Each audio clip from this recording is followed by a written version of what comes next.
తెలంగాణ పల్లెల్లో ఇవాళ నుంచి పంచాయతీ ఎన్నికల పోరు మొదలవుతుంది. మొదటి దశలో 189 మండలాల్లోని 4236 సర్పంచ్ స్థానాలకు 37,440 వార్డులకు ఎన్నికలు జరగనున్నాయి.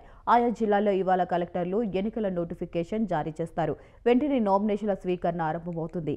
ఇక 29 వరకు అధికారుల నామినేషన్లు స్వీకరిస్తారు. 30న పరిశీలన చేపడతారు. వీటిపై డిసెంబర్ 1న విడతలు స్వీకరిస్తారు. 2న పరిష్కారం చేస్తారు. ఇక 3వ తేదీ నామినేషన్ల ఉపసంహరణకు గడువు కాగా అదే రోజు అభ్యర్థుల జాబితాను వెల్లడిస్తారు.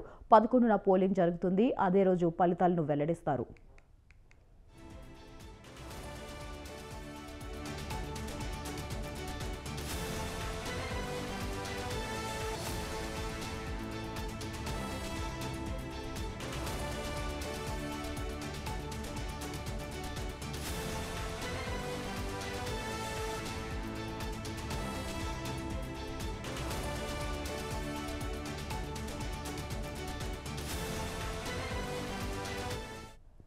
ఉప సర్పంచ్ ఎన్నికలను కూడా నిర్వహిస్తారు. రాష్ట్ర ఎన్నికల సంఘం ఆదేశాల మేరకు యంత్రాంగం ఎన్నికల నిర్వహణకు సన్నాహాలు పూర్తి చేసింది.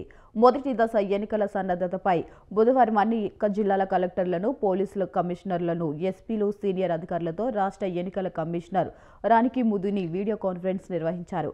శాంతి భద్రతల పర్యవేక్షణ, పోలింగ్ సిబ్బంది నియామకం, పోలింగ్ సిబ్బందికి శిక్షణ తదితర అంశాలపై ఆదేశాలు జారీ చేశారు.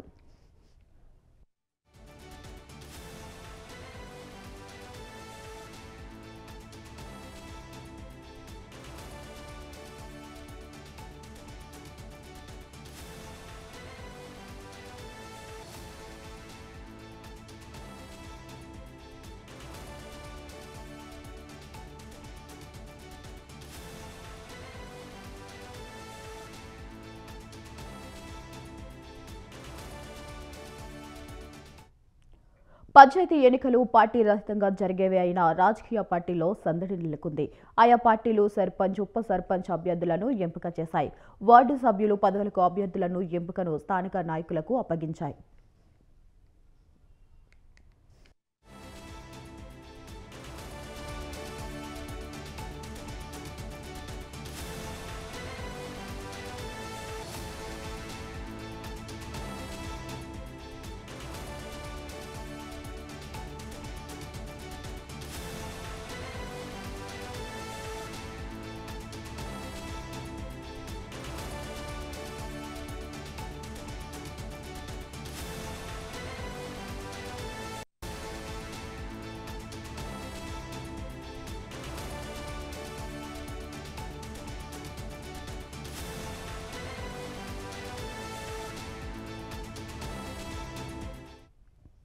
పోటీకి సన్నద్ధమవుతున్న అభ్యర్థుల్లో చాలా మంది బుధవారం తహసీల్దార్ కార్యాలయాల వద్ద ప్రత్యక్షమయ్యారు.